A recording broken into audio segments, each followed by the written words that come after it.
Good morning from Chaco Canyon. The sun is about to come up over that ridge. It is 41 degrees. We are freezing. Due to the oddity of trying to reserve these campsites, we're actually going to have to take ours down because we're moving to a different campsite for tomorrow night, or for tonight, I guess, which is just 3 spaces down. But until we can do that, we have to pack everything up again. And the sun is rising. Good morning, Chaco Canyon. Yeah, we've been hiding in the car for the last hour because it is frigid. 41 degrees per my my cached weather data. And there's no signal, so I don't know how it's going to look in the future, but it's supposed to get even colder tonight. Might be running this afternoon, might not. We will see. Looks like the visitor center doesn't open until 9, so to while away some time, we're going to check out the Una Vida petroglyph site. It turns out Una Vida isn't just a petroglyph site, but also a ruined great house. There it is, at least the start of it. It's peeking into doorways. Stay behind the sign. God. Now we're on our way up to the petroglyph site.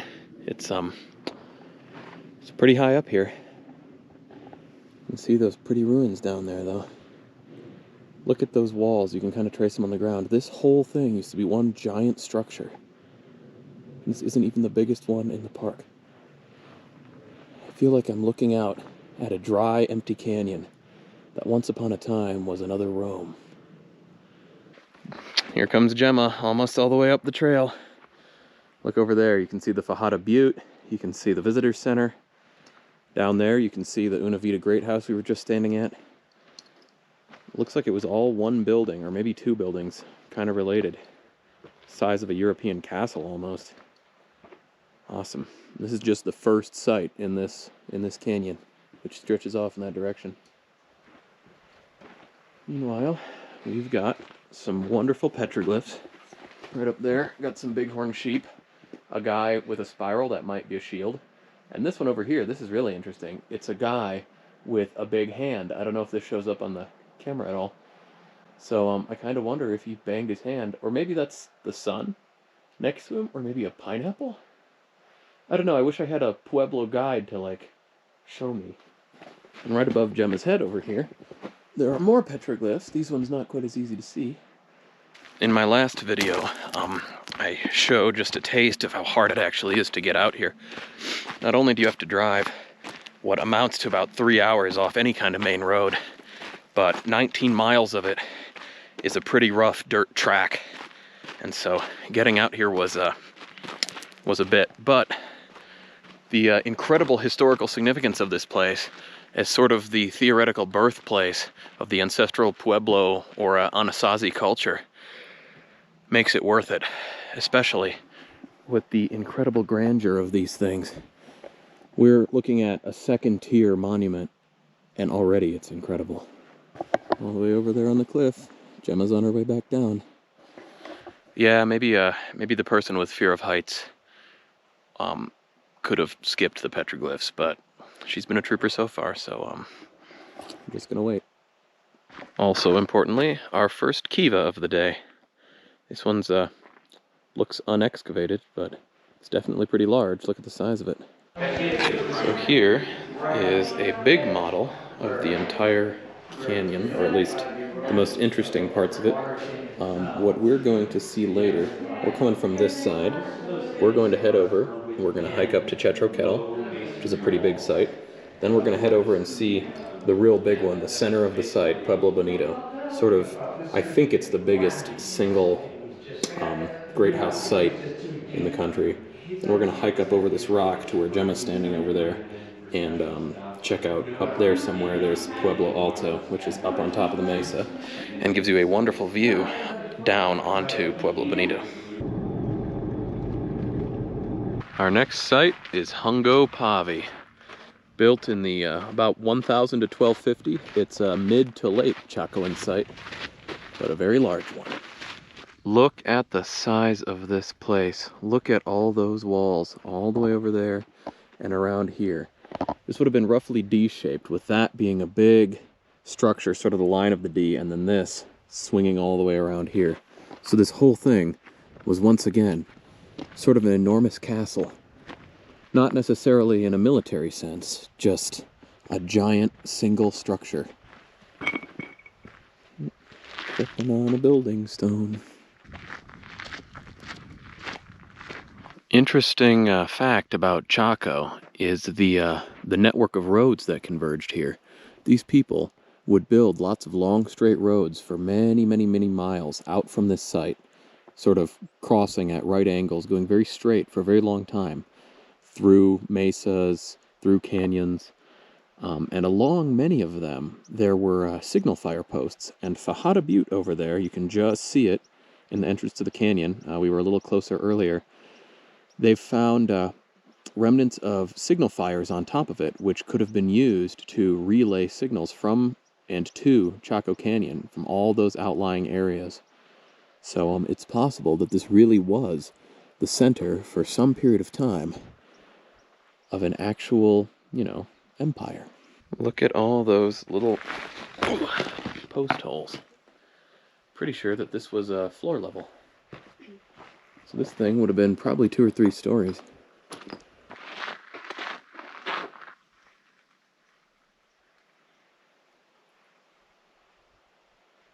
There's the standing portion. Look at the rows of windows. I wonder why they were in these shapes.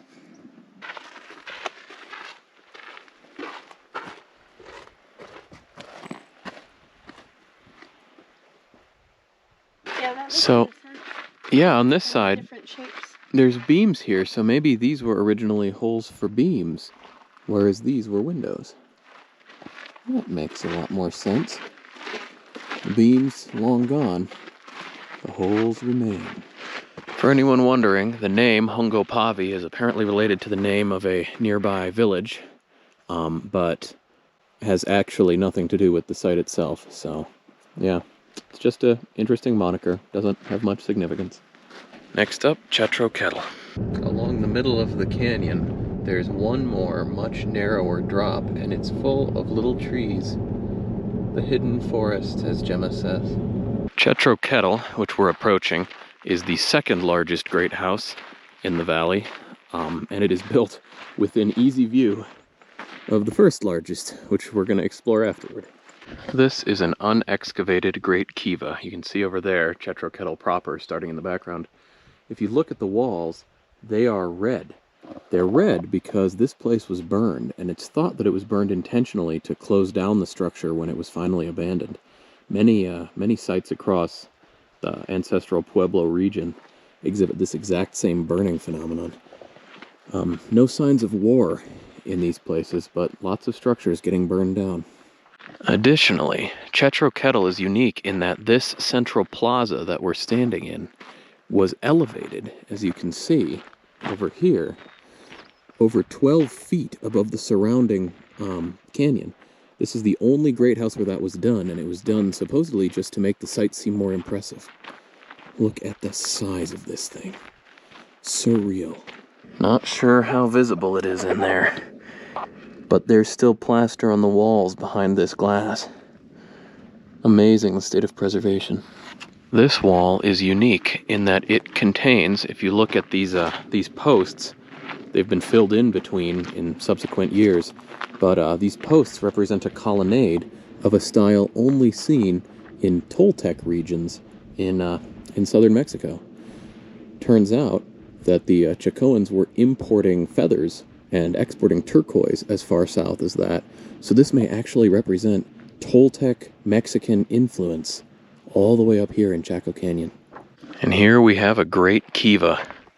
This thing looks about the same size as the one at Aztec.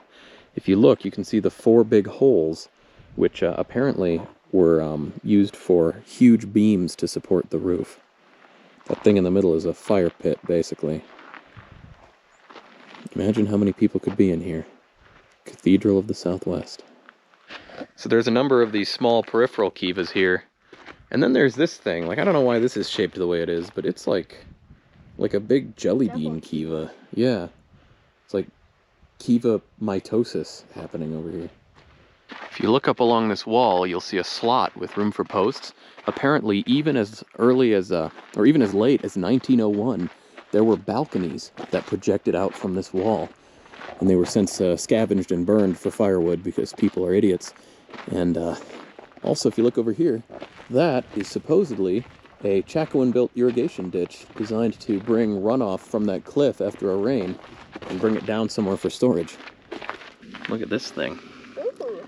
Very fluffy looking succulent of some kind, or maybe not a succulent at all. Just fluffy looking. Carvings on this wall and way up above them. Bug nests. Wonder if it was a warning. Stay away, wasps. After an arduous fraction of a mile journey, we have finally made it to the crown jewel of Pueblo Bonito.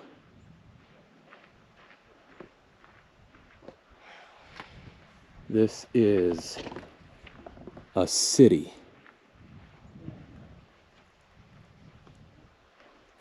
If you look closely, you can see these rocks all tumbled down here, seemingly directly into the Pueblo Bonito site. That actually was the case. The name for this thing in one of the Navajo languages, I believe, is basically the place where the rock is supported. And the reason is because these big chunks of rock used to actually be supported up on that cliff by masonry, which finally, without maintenance, gave way, and all of this tumbled down, smashing this portion of the structure. But here it is, in all its glory, Pueblo Bonito. So this is one of the oldest sections of Pueblo Bonito. Originally started around 850 CE, it ballooned out to form this giant, incredible structure. It's one of the earliest great houses to begin construction in the canyon, and also, by far and away, the largest. Now we're in the middle of one of the two central plazas. Look at all those kivas. This must have been a very interesting community center. Also, apparently, they found the stump of a huge tree here that once lived right in the center of this plaza. Folks say that it was for ceremonial or calendrical reasons, but, do you really need a reason to have a nice big tree somewhere? Huh. If you look down right by that shade, I wonder why they were filling in the doors. Here's another funky-shaped sort of kiva. Looks like a big keyhole. Look at this kiva. This thing is a colossus. I'm so tempted to jump in, but I won't. And now for the coolest part of the whole experience. We get to go inside. Let's demonstrate how short these doors are for a second. Yeah. I am not a tall guy, but come on. I thought about doing a roll on the way through. Just like, I'm gonna hit my head on that. I'm just amazed at how much is left of this roof. Well, not roof, but just how much is left of this room. We've got 3 stories of room here. This is insane. Why don't we make corner windows anymore?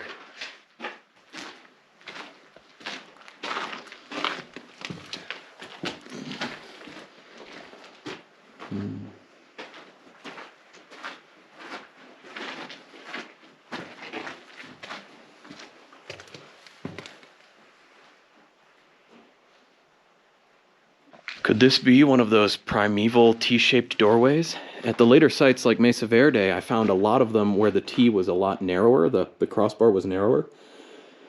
But maybe this is part of that same tradition, very early on. And we get to go in a dark hole. And here's a room that's been reconstructed. All original rooms contained a gemma. Plus, you can see sort of how the actual ceiling beams would have looked. Wait, and so the original plaster. Sorry. What's that? How much older than you am I? Like, many years. Like 1,000 years? Maybe not you in particular. Maybe like age Emma. Emma. Yeah, you know. I mean, I brought a gemma on this trip. I'm pretty sure other Chacoans must have done it too. Well, that was Pueblo Bonito. You can see it receding behind me. That was one of the coolest things I think I've ever seen.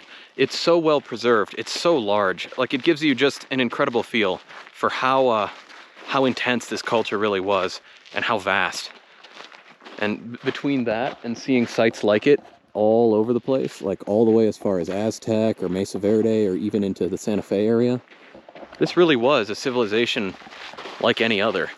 I feel like the US doesn't often make a big deal about the fact that we had an ancient civilization here, but this really is on par with anything else in the Americas. It's getting hot out, so I'm back in shorts and the hat. And we're about to take the Pueblo Alto Trail up to the top of the ridge. First stop, Quincletso. This thing, as you can see from the larger rocks, is a little bit newer than the others. It's about 1130s. And apparently it has a lot more in common architecturally with Mesa Verde than with a lot of the other Chacoan sites. Look at these. These are the prickliest prickles I've ever seen. You can see all the big thorns plus all the little detachable thorns underneath them. This is probably the most hostile plant I've ever seen in my life. Kind of want one. Look at this, high intensity petroglyphs. It's just that one section of wall. I kind of wonder if maybe some of this has cracked off and this whole thing used to be a single big sheet of petroglyphs. Wonder how much of the rest of the canyon is like that.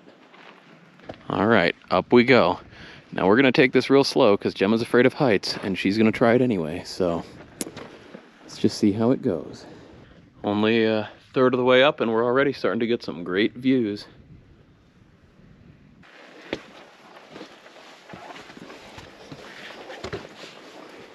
I love this barren, ominous rock face, followed immediately by plant. So this trail has certainly been quite a bit of scrambling, and the way up is through this slot. This is actually pretty neat.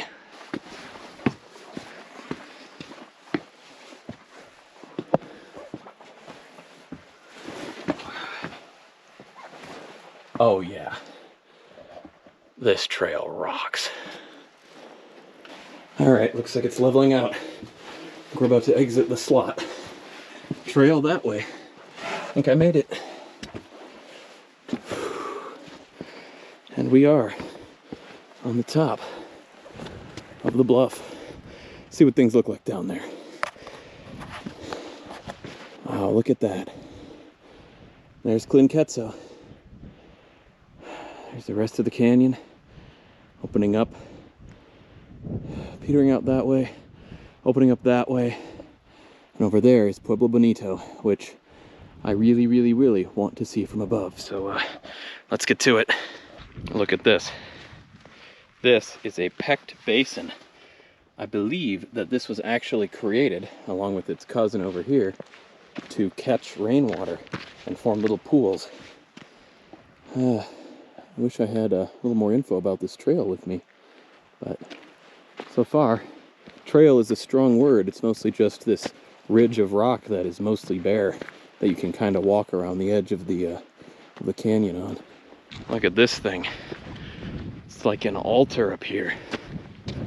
And if you look down that way, that's Pueblo del Arroyo, which, oh, and there's Gemma. Hey! Yeah, she couldn't quite handle the fear of heights. So, looks like it's just me this time. That's the end game right there. Oh, wow, hold on. Whoa, look at this. Look at this thing.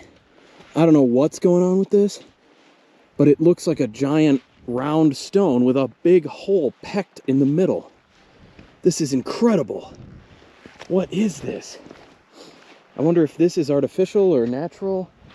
Most of these divots look natural, but this hole in the middle is definitely man-made. I wonder what this was for. If I didn't know any better, I would certainly say altar. Apparently these things are shrimp burrows.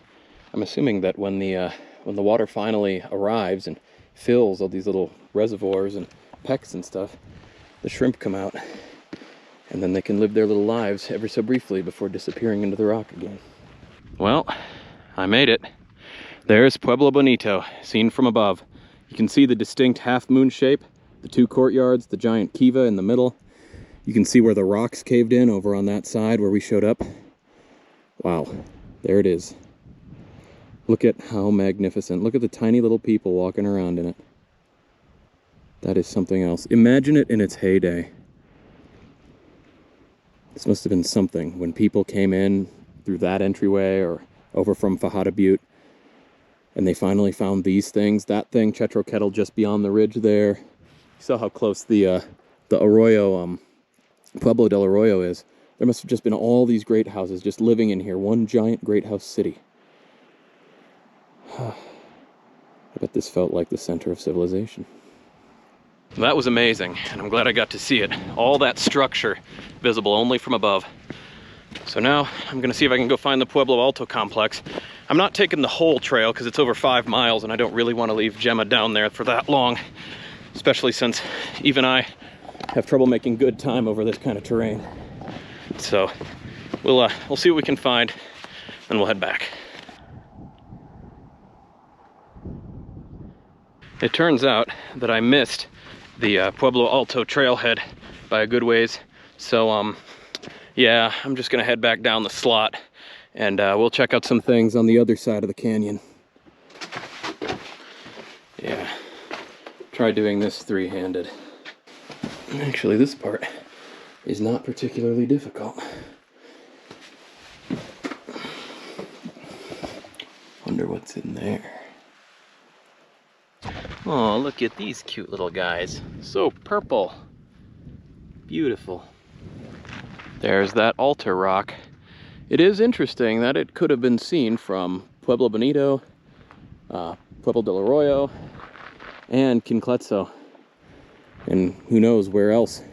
Also, you could look right down that corridor. I don't know, I have a sense that that has some significance.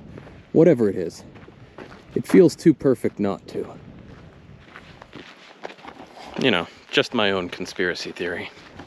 Next up is the Casa Rinconada complex. Looks like we've got a ruin over there, one here, one there, one there.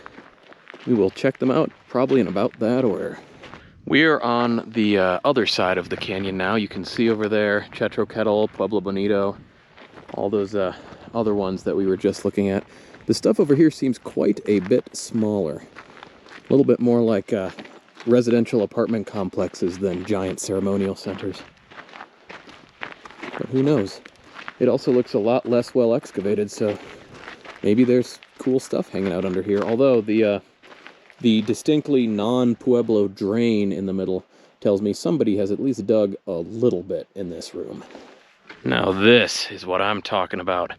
T-shaped entrance, kiva the size of a small soccer pitch. This is surreal. This is the same, this has to be at least as big as the one at Aztec.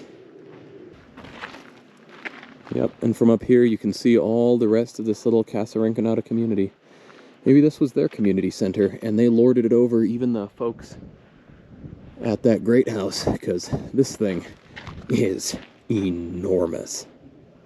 And one more little complex, and look at that. Another metate. Or is this the mono? Surprise, surprise, this little complex has a very deep kiva. It's like a 3-story kiva. And it neat. Very subtly, but it's still a keyhole kiva. Yep. Yeah, we're gonna have to figure out what this keyhole means. I know I've encountered these before, but I forget the significance of them. So we'll ask the ranger back at the visitor center. So it's hard to see, but right in the cleft between the two, sort of where the mesa comes out all the way on the right and where it starts to rise again on the left, there is carved into the rock a stairway. And that stairway is part of one of those roads that the Chacoans built. This one apparently goes all the way out to Quincletso, which you need a permit to go visit, and we've already done one thing without a permit today. I don't really feel like doing another. But yeah, it's part of that long, insane road network I was talking about before. It's incredible how much these people built and how little of it remains. And if the layout wasn't clear enough from above, this is also Pueblo Bonito, but miniature. We found this windy little viewing platform where you get an amazing view of the visitor center. And Fajada Butte over there is pretty neat. Back at the visitor center, we did find out two things. One, the keyhole kivas are a Mesa Verde style kiva, so they just represent a northern influence. That's pretty much it as far as we can tell. And two, the big disc thing that I found up on the Pueblo Alto Trail with the basin in the middle, apparently a lot of things like that used to contain turquoise offerings and shells, so it really might have been sort of an offering site or an altar or something to that effect. That was really neat. I'm glad I found it. We're back at camp in our new campsite, about to set up, but first, I really think we've earned a shower, so camp shower time. Today was a heck of a day. We just finished up a wonderful meal of dried fruits, dried meats, and pistachios, and just tons of snack food like that. I'm pretty tired, but we need to stay up because that moon over there is proving just a little bit of an omen for the fact that this is an empty, almost cloudless sky, and that this is one of the best places in the world for stargazing. So I won't be able to pick any of those up on the camera, but I'm hoping that it's an awesome experience. Tomorrow we're going to head to Santa Fe. We planned to go to Axislepa, but apparently it's a bit of a rough drive, and I don't really want to take the rental car through it. So yeah, we'll head to Santa Fe and see what we can find along the way. So until then, good night. Good morning. It was a balmy 38 degrees this morning. But the moon finally went down over the horizon about 2 hours before dawn, so we were able to get up and see the Milky Way and see all sorts of wonderful stars. It was phenomenal. And then I got to watch the sunrise over that mesa, which was a load of fun. So yeah, all in all, a great experience. I don't know if I'll be filming anymore this trip because we're about to just head to Santa Fe, and we'll be screwing around there, but I've been to Santa Fe. I've done a lot of the things there, and I don't know if we'll be doing anything else unique worth filming. So if this is it, then thanks for following along on this adventure. Gemma, what did you think? It's been great. If you have the chance to come out here, I really recommend it. All right, you heard it here first. So yeah, we're gonna go follow some nasty dirt road, find our way out of here, and hopefully I'll talk to y'all later.